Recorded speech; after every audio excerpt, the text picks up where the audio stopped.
From this to this. Opo, tama. Magluluto po tayo ng ulam ngayon. Kakauwi ko nga lang galing sa work, kaya medyo haggard ang babae. Inihanda ko na pala yung mga ingredients na gagamitin para swapin na ang lahat kapag nagluluto na. At syempre, dapat kompleto ang mga sangkap para mas masarap yung ulam. Akala ko madali lang gayahin yung boses ni Erica.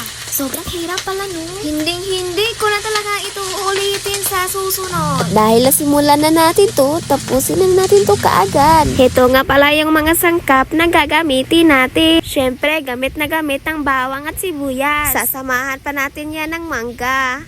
Hehe, joke lang po. Sobrang mahal na ng mangga ngayon, no? 20 na ang isang piraso. At syempre, samahan na rin natin yan ng karne at ng talong para mas masarap. Meron din tayong kalabasa na pampalinaw ng ating mga mata. At para magising ka na sa katotohanan na wala na talaga ang kayo. At syempre, dadagdagan pa natin yan ng sitaw at repulyo. Ang hirap palang mag-vlog nang walang cameraman, no? Kahit saan ko na lang talaga naisipang ilagay yung phone ko.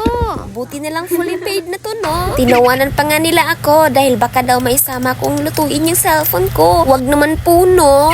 Nailunod ko na pala yung mga karne. At syempre sa pagluluto, dapat marunong kang makiramdam. Pakiramdam mong ayaw niya na sa'yo, iwanan mo na yan. Payong kaibigan lang, no? Wag na wag mong ipilit ang sarili mo sa mga taong hindi ka pinapahalagahan. Lumaban ka lang, no? Wag ka magpadala sa emosyon mo. Kumain ka at magpalakas. Pero magluto ka muna bago ka kumain.